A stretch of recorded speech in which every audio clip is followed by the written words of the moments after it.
जय हिंद दोस्तों। तो कैसे आप सब, आशा करते हैं आप सब स्वस्थ होंगे, मस्त होंगे। आप लोग के लिए बहुत ही बढ़िया गुड न्यूज़ निकल कर आ चुकी है।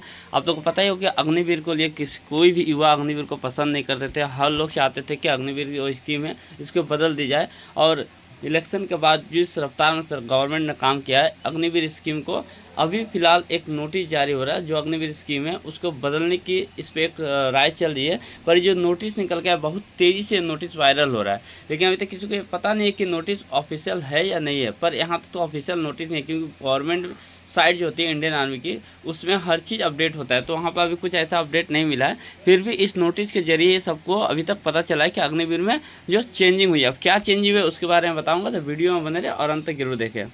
तो चलिए वीडियो को स्टार्ट करते हैं।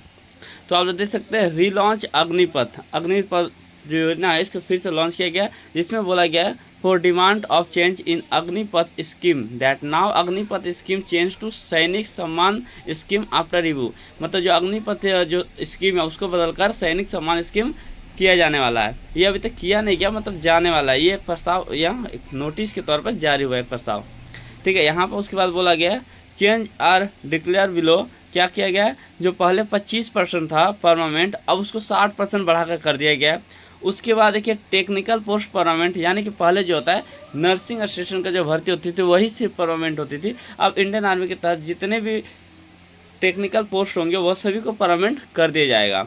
उसके बाद देखिए पहले जो होती थी अग्निवीर में भर्ती वो 4 साल के लिए होती थी, पर ये इस स्कीम के तहत यानी कि सैनिक स्कीम के तहत इसमें 7 वर्ष की आपकी ड्यूटी पीरियड होगी, ठीक है। यानी कि 7 साल तक आप इसमें योगदान करेंगे। उसके बाद आपको आफ्टर डेथ फैमिली पेंशन, यानी कि अगर ड्यूटी के दौरान कुछ हो जाता है आपको, तो आपको फैमिली को पेंशन प्रदान किया जाएगा। मैं तो दुआ ही करूँ किसी को कुछ ना हो। उसके बाद ट्रेनिंग पीरियड जो थी पहले 24 वीक की ट्रेनिंग होती थी, अब उसको बढ़ाकर 42 वीक की कर दी गई है। सैलरी में इंक्रीज की मांग की गई है कि सैलरी में बढ़ोतरी की जाए। आगे फिर देखते हैं। उसके बाद यहाँ देख सकते हैं पोस्ट इंक्रीज, यानी कि पदों की संख्या में बढ़ाने की बात की गई है। पहले छुट्टी थी 30 डेज की, अब वो हो चुकी है 45 डेज की। ये अंतर देखने को मिल रहा है इसमें। उसके बाद fresh joiner not to called Agnivir, यानी कि बोला गया यहाँ पर कि जो भी नए बंदे ज्वाइन होंगे उसको अग्निवीर ना पुकारा जाए। उसके बाद Agnipath scheme change to Sainik सम्मान स्कीम, यानी कि अग्निपथ जो स्कीम है उसको बदल कर सैनिक सम्मान स्कीम इसको कर दिया जाए। उसके बाद टोटल पैकेज जो है पहले 20 लाख के करीब थी, अभी वह 41 लाख हो गई है, ठीक है। यानी कि 41 लाख हो गई है अभी की जो पैकेज है। उसके बाद यहाँ पर after 7 years guaranteed job provide, यानी कि 7 साल जब आप सर्विस देकर आएंगे तो आपको किसी जगह एक जॉब को सुनिश्चित किया जाए कि आप उससे गारंटी दिया जाए कि आपको एक जॉब मिल ही जाएगी।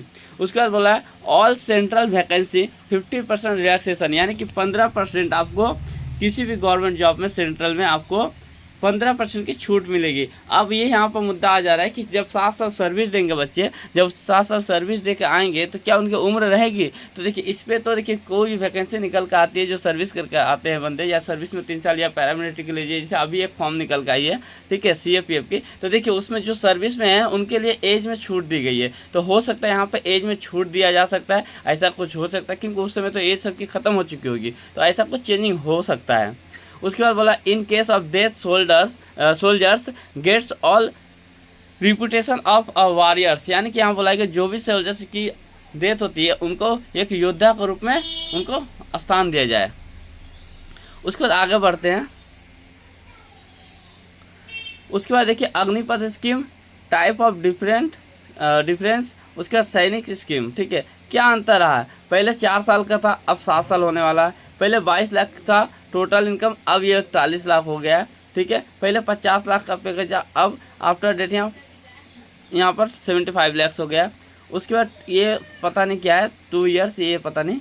उसके बाद 10% पहले था, अब रिलेक्शन 15% कर दिया गया। उसके बाद 24 वीक की ट्रेनिंग होती थी पहले, अब 42 वीक की ट्रेनिंग हो गई है, ठीक है। उसके बाद हॉलीडे होती थी 30 डेज की, अब 45 डेज की हो गई है। ये मुझे पता नहीं क्या है, ठीक है। तो ये स्कीम, उसके बाद इसमें मेन इंपॉर्टेंट बात जो बताई गई यहाँ पर देखते सैनिक सम्मान scheme started after the later vacancy, यहाँ पर देख सकते हैं वैकेंसीज ऑफ फेब्रुवरी। उसके बाद यहाँ लिखा गया all types will be official declare, देख लीजिए यहाँ पे बोला गया all type will be official declared by Rajnath Singh on 23 of June, यानी कि 23 जून को आपको इसको डिक्लेयर कर दिया जाएगा ऑफिशियल के तौर पे। तो ये यहाँ पे स्कीम को दिखाया गया है। तो वीडियो अच्छा लगा तो ज़्यादा से ज़्यादा शेयर करें, क्योंकि देखिए जो जिस युवा की मांग थी कि अग्निवीर को हटा दिया जाए, तो उसमें हटाया तो नहीं गया पर उसमें कुछ चेंजेस लाया गया है और हो सकता है भविष्य में आने वाला समय में इसको हटा दिया जाए। तो इस तरह का वीडियो को देखने के लिए मेरे चैनल से जुड़े रहे। मिलते हैं नेक्स्ट वीडियो के साथ। जय हिंद, जय भारत।